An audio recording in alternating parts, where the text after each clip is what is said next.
how are you today? I hope you're having a beautiful, wonderful, amazing, gorgeous day. If you don't know me, my name is Jade, and on my channel I like to post all different types of artistic videos. I like to be creative with my art. I like to be creative with my clothes as best as I can. And if that's something that might interest you, I really recommend you stick around. However, today we're getting a little bit deep in the dark depths, okay? I don't have any art to share with you. I'm so sorry, lovely.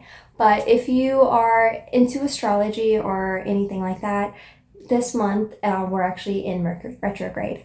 And what that can mean is lots of miscommunication, misinterpretation, even electronic problems, lots of that stuff going on, and that has definitely been the case for me. However, when things are kind of like hectic and things aren't really working and people aren't really communicating in the best possible way, and there's misconceptions and misinformation, all of that, and I tend to get overwhelmed, as anybody would. Growing up, it was very chaotic for me. So as an adult, learning how to regulate my emotions, I kind of had to start from square one because I was alone as a child. I had to deal with everything on my own, and I didn't really deal with things on my own. I kind of just went off into la la land in my head to protect myself. So whenever I became an adult, kind of had to unfuck my brain from being a child trying to survive and now become an adult trying to function. And that alone can be so terrifying. But if you're in that boat, just know you're not alone. 90% of the people are also in this boat. Not one of us had an easy childhood, whether it's problems at home. Well, I guess there's some people that may have had an easy childhood, and if that's the case, I'm so happy for you. But most people had a pretty rough growing up. I definitely could have been way worse, but I definitely could have been better as well. But that's neither here nor there. What we're talking about is struggles of growing up in a chaotic, unstable home, how that can translate as an adult. So when I was younger, I always knew that I wanted to be an artist. Like, I knew that the regular 9 to 5 really just didn't fit me. It didn't fit my soul. I knew that I didn't want to do that. And I actually knew I wanted to do YouTube since I was a child. I always really admired like Jenna Marbles and those people who are able to just be on a video and just be the silliest person on the planet. Now, I wouldn't say that I'm as amazing or funny as Jenna Marbles. She is an icon within herself, but I definitely do try to not be so serious because I did have to be so serious growing up. I was very sheltered, thankfully, from my mother, but there was also other things that she couldn't have sheltered me from. So, yeah. What I find that the starving artist has always been a stigma people had told me, or I guess a phrase people had told me.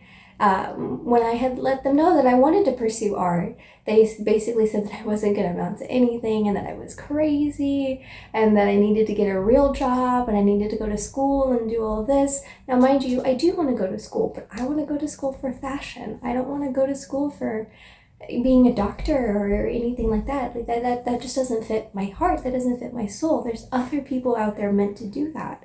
But growing up in a Hispanic family, in a mixed race family at that alone is just chaotic. But it wasn't really an acceptable career at the time. So I kind of shut my creative side off for a while and thought I wanted to go into marketing, which marketing is great. I did have a lot of fun doing marketing, but it didn't have that soul passion in it that art gives me. And something that I should have been doing is working on that instead of suppressing it, because when I thought that I was healed from it or like over it at that time, I realized that I really wasn't. And instead of healing it, I decided to try and control things in my life. I tried to control. I controlled so much that it would often lead to burnout. And I often do that within my own channel. I work really hard. I literally slave over days trying to figure out what's going to be the best video that I can make within what I do. I am just a girl who lives alone and is trying to make it in this world. So I've been doing my best that I can. And it's not always easy for me to put extra work into this because I do have a full-time job, and then I also have another job on top of that. So my energy within my work is very spread out. And so I try to control as best as I can, and oftentimes that will lead to negative thought patterns and thinkings where, oh, my channel's not going to go anywhere, everyone was right, they think that I'm not going to make it on YouTube, and then I'm just kidding myself.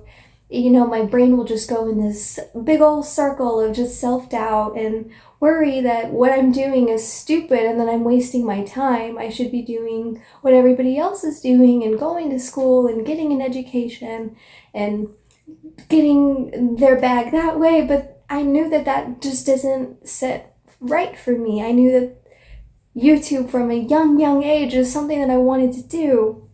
And I worked so hard on my self-confidence to be able to get on here and express myself. So it's kind of unfair for my mind to be doing that to me. And if you're doing that as well, it's unfair to you too.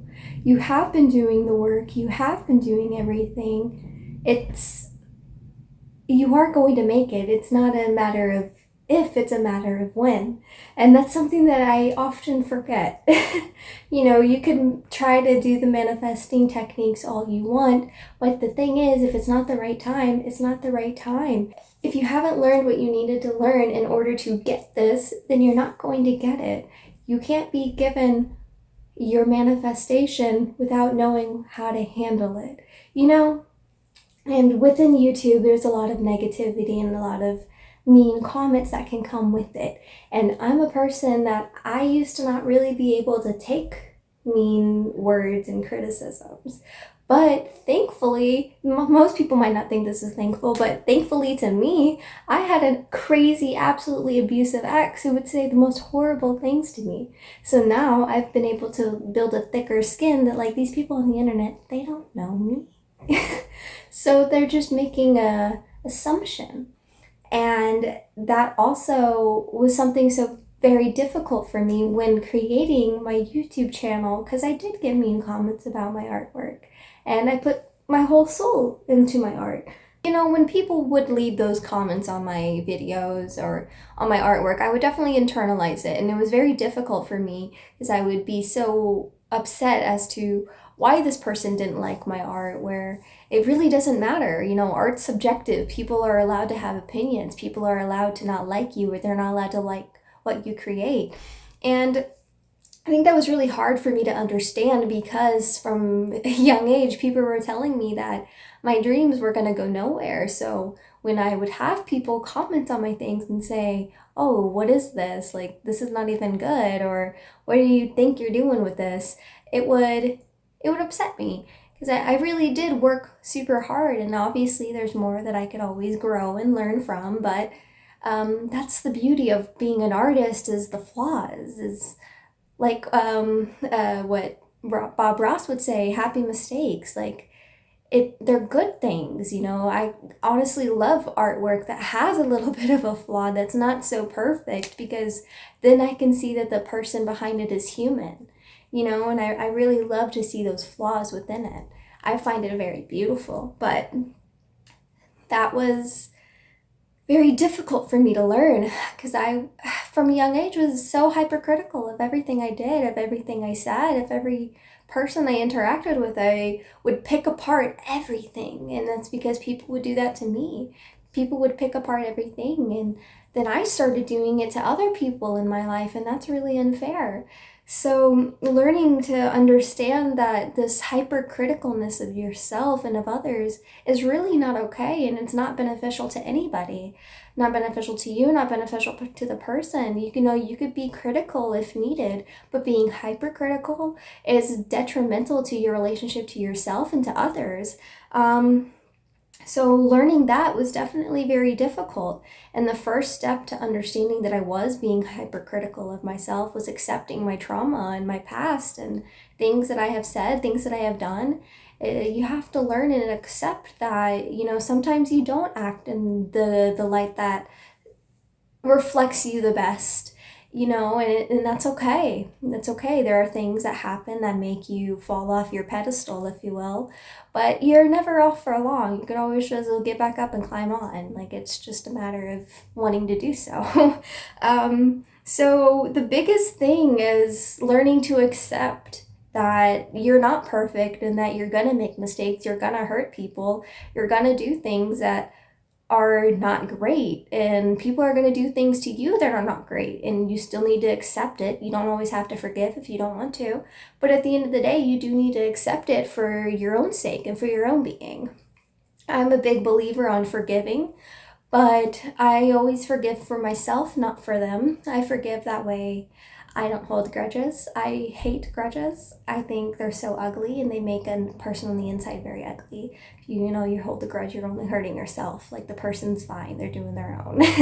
I've had a lot of people hold grudges against me and don't like me because of something that I said to them.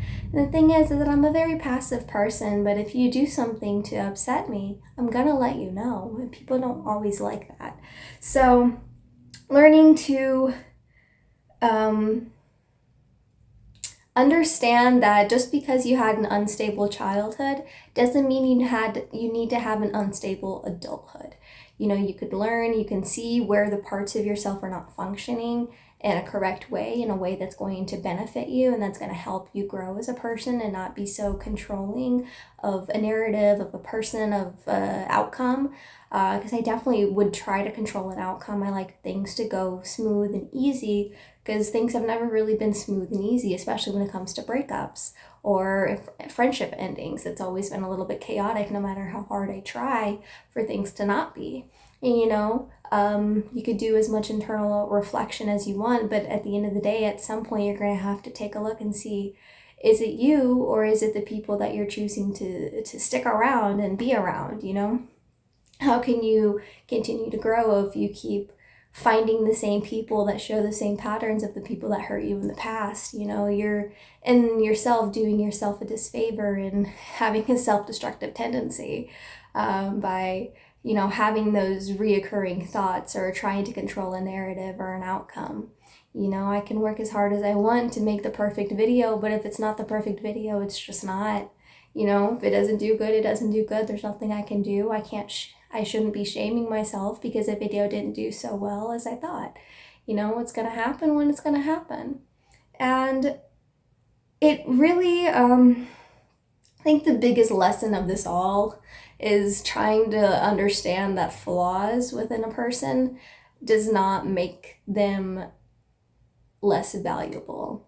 Because, my flaws are trying to control an outcome, trying to control the outcome of my videos, and trying to make sure that one's better than the other and that I'm doing something better to make myself more appealing, when really I should just be myself. That's how you get this thing going, is just being authentic.